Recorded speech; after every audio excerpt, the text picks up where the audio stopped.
Oficialmente lo que hay es que somos invitados a una delegación que va a Irak, que en ese momento está bajo el embargo, el cruel embargo que le había sometido Naciones Unidas, especialmente Estados Unidos, y vamos a Irak y a partir de ahí tomamos contacto y caemos en la cuenta de que no hay nada organizado, nada que ponga el mundo árabe encima de la mesa, la situación del mundo árabe, la cuestión palestina, la cuestión de Irak, la cuestión de Argelia, etcétera, etcétera, ¿no? La primera acción que hacemos es de solidaridad con Irak, expresamente, aparte de esta delegación, viene un grupo de niños a operarse aquí a Málaga y surge en ese entorno una solidaridad muy grande de mucha gente que ya se vincula de manera permanente con la asociación.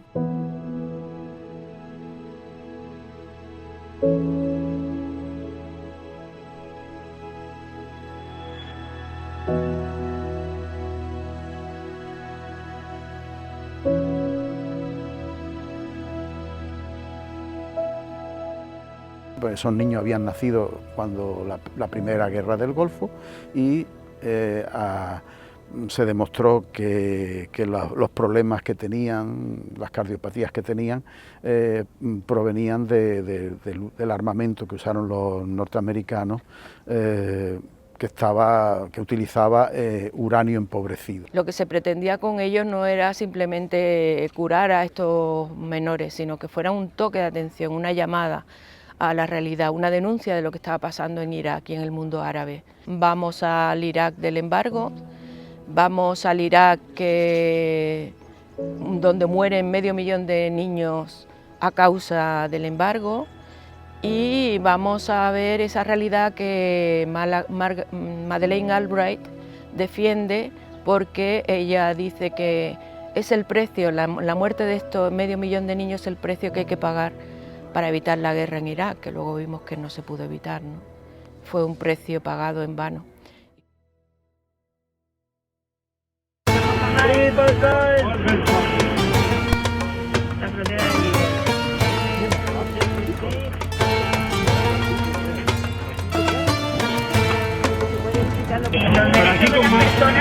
Aquí con más criterios. Aquí hay violencia doble, triple, hay ocupación de la tierra y hay ocupación de las personas.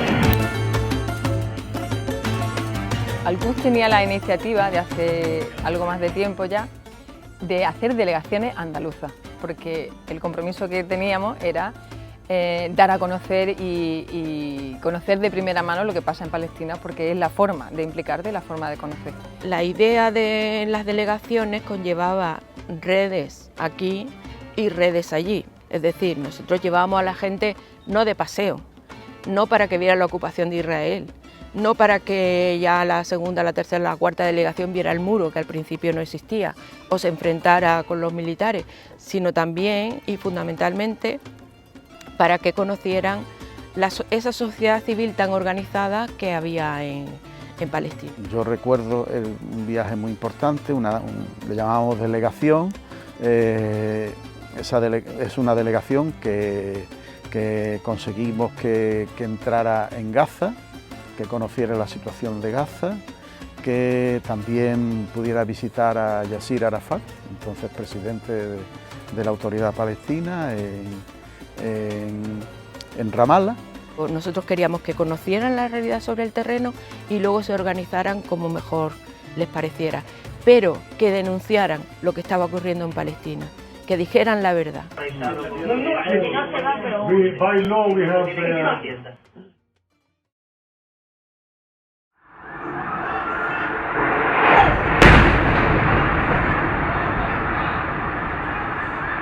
Holy shit, Martin. That's the other building. That's terrorist. Other building? That's terrorist, bro. That's fucking terrorist. Holy shit! En el 2001, cuando hay un ataque de Arabia Saudí contra Estados Unidos y caen las Torres Gemelas, empieza a cambiar el mundo.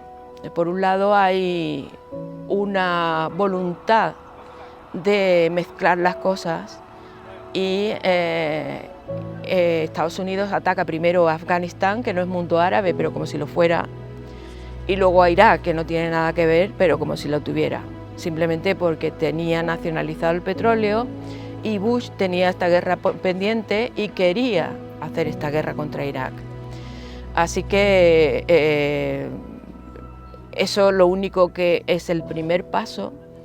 Hay una gran movilización contra la guerra y contra las guerras y contra las ocupaciones y contra todo lo que está pasando en el mundo árabe, pero yo creo que inicialmente no fuimos conscientes de cómo estaba cambiando el mundo, y eso lo vemos ahora, cómo ha cambiado la percepción del mundo árabe. Esos pueblos con los que nos sentíamos tan hermanados, que están al otro lado del Mediterráneo, cómo ha cambiado la percepción de las relaciones internacionales, cómo ha aumentado la desconfianza con los extranjeros, cómo ha aumentado el racismo también. El mundo ha cambiado muchísimo y eso ha afectado mucho también a la organización, a nuestra asociación, a cómo nos organizamos y a la respuesta que hay sobre las cosas. Todo esto que nos retrata en un mundo donde estamos asediados por ese terrorista árabe, cuando la realidad y los datos indican que quien realmente sufre el terrorismo son los propios países árabes o musulmanes. Tenemos nosotros que hacer frente ya a lo que se ha dado por llamar islamofobia o arabofobia, ¿no? De la crisis de Siria, el fenómeno de la migración y ese nuevo también problema que algunos partidos políticos y algunas agendas también han construido, y es el peligro del otro.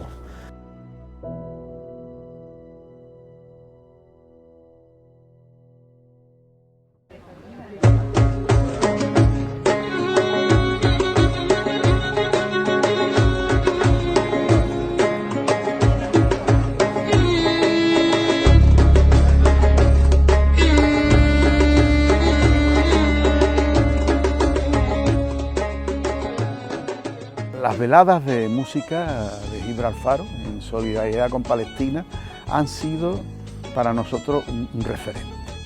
Nos ha dado fuerza a los propios organizadores, ¿no? A la propia asociación,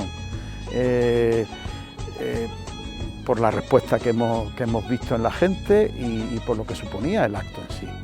Porque esta idea de hacer un concierto en este marco donde estamos ahora, en el Castillo de Gibralfaro, y un concierto solidario con colaboraciones tan entrañables de gente dedicada a la música. Alza y toma, y vamos allá. Vamos a escuchar.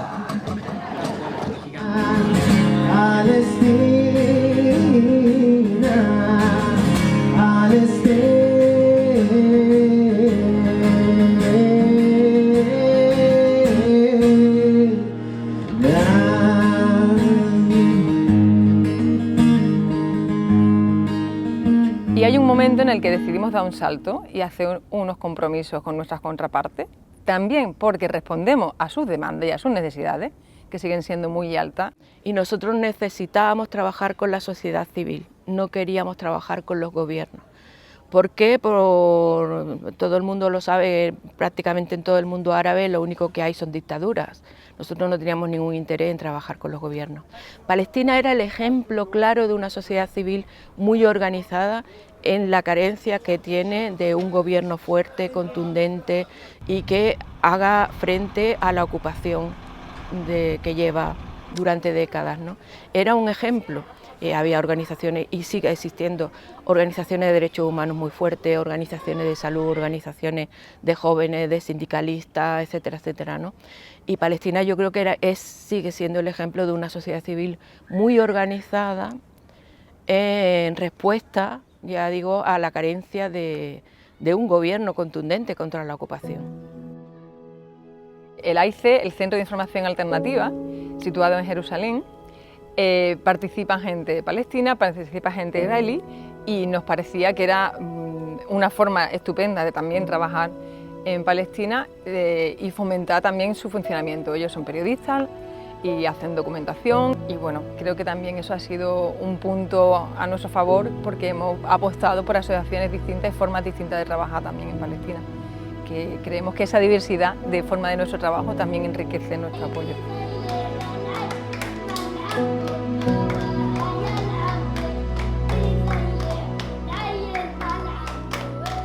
El Instituto Canaán de Nueva Pedagogía es un centro que se dedica a trabajar con niños que están sobreviviendo bajo la guerra, con traumas, con problemas psicológicos, con problemas de estudio, etcétera, etcétera, ¿no? A nosotros nos ha parecido que era una asociación estratégica porque es el futuro de Palestina. No podemos trabajar con gente que esté traumatizada, que haya vivido una guerra y tras de otra y tras de otra. Nosotros queremos trabajar que haya en el futuro hombres y mujeres que hayan visto otra realidad, que hayan recibido otra educación, que hayan recibido consuelo para su dolor y para sus pérdidas, ¿no? Y el Instituto Canaán hace un trabajo estupendo con estos niños en Gaza. Nuestro compromiso ha ido agrandándose con Canaán porque de partir solo de los fondos que enviaban una vez al año en la velada, hemos empezado a tener proyectos con ellos con súper éxito en el sentido de que están siendo muy satisfactorios su desarrollo allí y es de las contrapartes que tenemos más cariño. Tenemos también compromiso con los comités de la salud que suplen y acompañan al sistema público sanitario en Palestina y en Gaza, en Cisjordania y en Gaza. Y bueno, trabajan bien, necesitan nuestro apoyo y de hace unos años también estamos participando con ellos, con temas de salud materno-infantil, con temas de planificación familiar, con temas de detección de cáncer de mama en el caso de la señora y bueno, con proyectos de apoyo sanitario que es fundamental. En Gaza tenemos otra organización que también es estratégica, que es el Centro Palestino de Derechos Humanos. Nosotros creemos fundamentalmente en los derechos humanos, en todas las partes del mundo, todas partes del mundo. Todo ciudadano tiene derecho a que se respeten sus derechos humanos. El Centro Palestino de Derechos Humanos hace denuncias tanto contra Israel como contra la autoridad palestina y defiende a los ciudadanos de Gaza y Cisjordania contra la ocupación israelí, pero también contra las ocupaciones del poder de la autoridad palestina. Sus informes, sus recursos, su trabajo es reconocido internacionalmente y a nosotros nos ha parecido que era una organización estratégica para ahondar y profundizar en esas denuncias.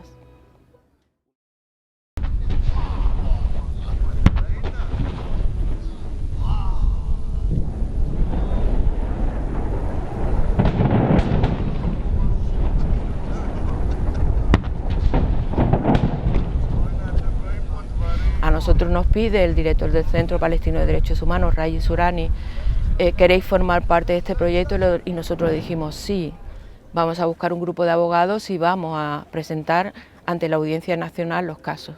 El caso que se presenta inicialmente es un caso contra Benjamin Ben Eliezer, que era ministro de Defensa en ese momento, y contra toda la cadena de mando militar, que hace un ataque contra Gaza en el 2011, donde mueren fundamentalmente niños, manda una bomba de un tonelaje inmenso contra una familia, porque vive cerca un miembro de Hamás, y mueren muchísimos niños.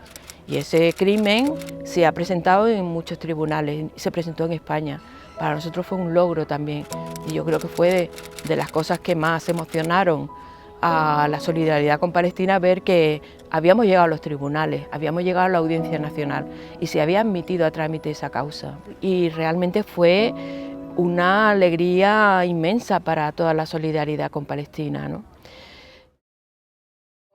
Estamos aquí y vamos a seguir estando con el pueblo palestino, pero que no nos quepe duda de una cosa: nuestros gobiernos son cómplices y hay que acabar con ellos. Nosotros, cada vez que había acciones bélicas y ataques de estos terribles, tanto hubo a Gaza como los que se hacían en el Líbano, nuestra intención era salir a la calle y lo hacíamos siempre que podíamos, buscando el máximo de apoyo. La operación Plomo Fundido fue en plena Navidad, Fue una operación bestial, bestial. Y nosotros captamos que la gente tenía una necesidad brutal de dejar los polvorones a un lado, los regalos a un lado, la fiesta a un lado y salir a denunciar. Las acciones que nosotros montábamos eran muy positivas y además también es que montábamos cosas que se salían un poco de lo corriente, ¿no? Yo recuerdo en la plaza de la Constitución llena de pares de zapatos de niños de tallas pequeñas, ¿no? Eso eran zapatos para niños pequeños, y con el nombre puesto de niños que habían muerto en Gaza y la edad de ese niño, ¿no? En una campaña que hubo, una agresión contra Gaza muy fuerte que hubo. Y entonces, cuando se veía la plaza de la Constitución llena de pares de zapatos, con nombres árabes puestos delante de cada par, con la fecha de nacimiento de ese niño, ¿no? O los años que tenía cuando murió, pues realmente eso cualquier persona con sensibilidad no podía sustraerse a ese efecto, ¿no? A esas alturas todos sabíamos que nuestro futuro era incierto, miserable. Estábamos en las manos de Israel, pero no me podía imaginar que ese día... Nosotros simulamos un bombardeo en la calle Alcacevilla, donde la gente caía y se moría, y leíamos testimonios de gente muerta, de gente que decía que estaba comiendo en su casa y le habían bombardeado, de niños que decían que ya no iban a crecer porque habían muerto, de madres que decían que no volverían a ver a sus hijos porque ella también había muerto. Y luego hubo también una manifestación enorme que fue silenciosa, donde la gente portaba carteles denunciando el sionismo, denunciando la barbarie, denunciando el silencio de Europa, denunciando la complicidad de Estados Unidos. Y fue una manifestación donde al final se leyó un manifiesto y la gente estaba conmovida por el dolor, pero a la vez se sentía consolada por la compañía de otros muchos ciudadanos que habían acudido a esa manifestación.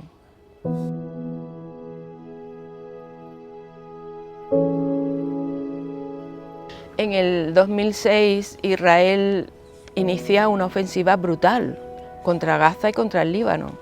Alquilamos una avioneta por bonos que vendíamos a 10 euros, es decir, tuvimos que llegar a muchísima gente para alquilar esta avioneta. La campaña se llamaba Ayúdanos a poner el grito en el cielo. El grito en el cielo por lo que está pasando en el Líbano, el grito en el cielo por lo que está pasando en Gaza, el grito en el cielo por el silencio de Europa, el grito en el cielo por la complicidad de Estados Unidos, ¿no? Había que ponerle el grito en el cielo sobre muchas cosas y pedimos a la gente que nos ayudara. Y en esa avioneta iba una pancarta en solidaridad con Líbano y Palestina, manifestación. Y fue una manifestación estupenda. Y poner el grito en el cielo también fue estupendo.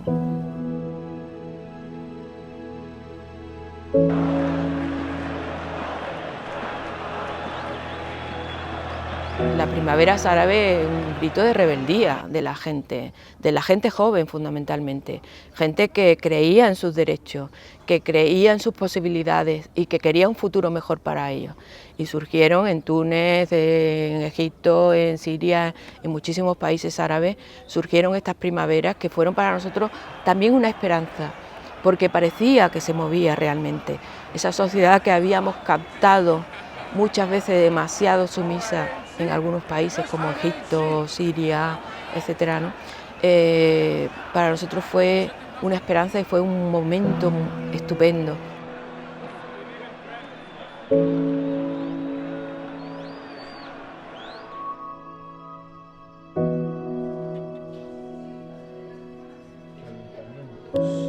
Cuando nosotros conocemos el BDS, la campaña de boicot, desinversiones y sanciones, frente al apartheid que supone el Estado de Israel, nosotros nos sumamos inmediatamente a ello. Vimos que era una respuesta que tenían los propios palestinos, una respuesta pacífica que había surgido de la propia sociedad palestina, y a raíz de eso nosotros pues vemos que hay que suscribirla y que hay que apoyarla. Hay que pensar que el boicot duele a los responsables del apartheid. Al gobierno de Israel le duele el boicot, y la prueba está que atacan duramente a quienes defendemos el BDS.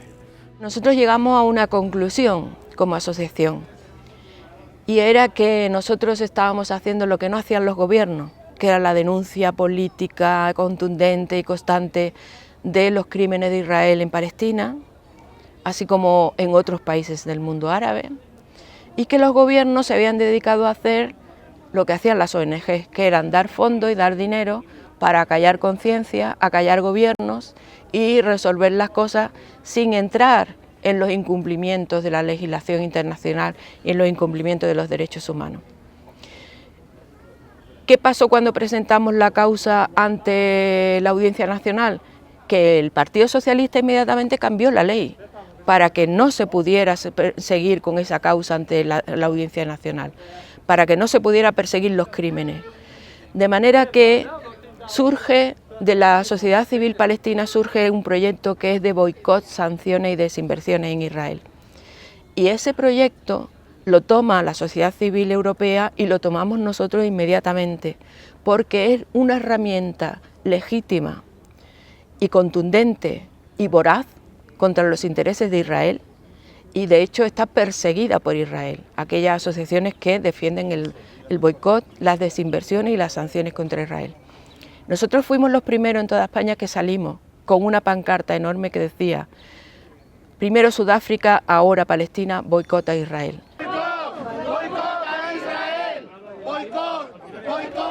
Recuerdo que había algunos compañeros que nos decían: la gente no sabe lo que es el apartheid, la gente no sabe lo que significa boicot, y yo decía: lo van a saber, lo van a saber.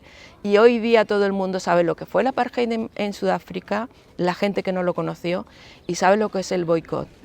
Fundamentalmente también lo sabe Israel, porque le está doliendo y está criminalizando a todos los activistas que en Israel y fuera de Israel defendemos el boicot, porque es una herramienta muy potente en manos de la sociedad civil. Al-Quds, creo que nosotros los miembros de Al-Quds hemos tomado el compromiso de canalizar la solidaridad con Palestina, pero eso nos lleva a ser transversales y a tener que trabajar con más gente, y así creo que tiene que ser. En Málaga en el 2005 empezó también esa idea de hacer primero una reunión de asociaciones de todo el territorio, de todo el Estado, y empezó una red que hoy en día, 2019, sigue funcionando. Han ido cambiando sus miembros, sus asociaciones, su fuerza y tal, pero está funcionando, y creo que es un referente a nivel internacional y ha sido clave en nuestro apoyo internacional en la campaña de boicot, desinversiones y sanciones. Campaña que, a petición de los palestinos, por muchas asociaciones de Palestina, de la población civil, y que hoy por hoy está siendo nuestra mayor herramienta de lucha. Malos momentos hay muchos, muchísimos, pero para mí uno de los peores momentos fue cuando se quebró la primavera árabe en Siria y se quebró la izquierda europea, que no supo defender que cualquier ser humano en cualquier lugar del mundo tiene derechos. Para mí eso fue una quiebra incontestable y que sigue estando ahí, y es una causa pendiente de la izquierda europea. Todo ser humano, viva donde viva, tiene derechos y hay que respetárselo. Y no hay guetos porque pertenezca a una parte del planeta o de otra, porque sus dirigentes sean de una clase o de otra. No hay gueto posible donde los derechos humanos no puedan entrar y puedan consolidarse. Y la guerra contra Siria la guerra en Siria fue, sin duda, una quiebra de toda la izquierda europea. Para mí eso es un mal momento y una amargura que siento todavía, que sobrepasa a todas las demás. Porque crímenes puede haber en muchos sitios, pero nosotros tenemos que saber dónde estamos Y si nosotros nos callamos, nosotros consentimos, el criminal sigue atacando y matando con total impunidad. Esos son los malos momentos, los que hay que combatir. La conciencia la tenemos que tener clara y tranquila. Siempre he sentido ese sentimiento de orgullo, de pertenecer a un colectivo en el que merecía la pena gastar el tiempo, ¿no? Porque está claro que uno ahí ha dejado mucho tiempo libre, lo ha dedicado y mucho esfuerzo a la asociación y siempre me he ido con la satisfacción de que merecía la pena. Se habla de globalización y la globalización también tiene que corresponder con los valores, con cómo entendemos el mundo, si creemos en los derechos humanos, en el llamado enfoque de género, en el cambio. Y si mucha gente que no es europea aspira a vivir en Europa porque la ve como un referente, pues creo que nosotros tenemos que seguir manteniendo esa labor internacional, esa labor de contacto con otros pueblos y sociedades que no viven igual que nosotros, que viven muchísimo peor y sobre todo que viven colonizadas, viven un sistema de apartheid y difícilmente van a poder salir de ahí si no tienen por lo menos cierta ayuda exterior y cierta presión del exterior. Tenemos que ser capaces de abrir nuestras puertas, de compartir nuestro proyecto, de compartir nuestra lucha para que la gente se ilusione. Y aunque no lo haga a tiempo completo, como quizás podemos hacerlo algunos de nosotros, lo hagan en momentos transversales de su vida y aunque sean apoyos más puntuales, pero sí que nos den la fuerza de transformarnos y de ser una asociación viva, atenta a las necesidades, atenta a los cambios políticos, porque vienen y además vienen momentos muy complicados. El futuro es que el mundo árabe va a volver a estallar. El futuro solo se teje con solidaridad y solo se teje con justicia y se teje con democracia, que es lo que nosotros reivindicamos para el mundo árabe. Nosotros no queremos ninguna otra cosa extraña. Reivindicamos democracia, justicia, derechos humanos y solidaridad con el mundo árabe, con el mundo mediterráneo y en general en el mundo entero, ¿no? Parece que estamos en un momento de transición, ¿no? Transición generacional, transición de actividades, también quizá de cambio de objetivos, de focos, de quizá nuevas ambiciones, quizá más grandes. No sé si ahora tocaría regresar a los cuarteles de invierno y aguantar, y desde mi punto de vista creo que no. Deberíamos dar un pasito hacia adelante. Lo que nosotros tenemos que hacer es sumar voluntades todas las que podamos. En la situación en la que estamos tenemos que sumar a tope. Nos toca mantener viva la llama de la reivindicación, del trabajo colaborativo, de la sensibilización con la sociedad, etcétera, porque el llamado conflicto palestino sigue ahí vivo tras 70 años, con cada vez más problemas para mantener esa conciencia sobre ese problema, y en este sentido la presión es cada vez mayor. Y yo creo que la resistencia por nuestra parte también tiene que ampliarse y ser mayor. Necesitamos gente. No le pedimos que se organice como lo hemos hecho nosotros. No le pedimos que dejen todo su tiempo allí. No le pedimos que dejen toda su energía. No le pedimos que acudan a reuniones larguísimas. Pedimos que se organicen como quieran. Pedimos que vayan a Palestina. Pedimos que visiten el mundo árabe, pedimos que se entrevisten con interlocutores legítimos, gente que busca la democracia, gente que busca el respeto a los derechos humanos, y queremos que se organicen de alguna forma.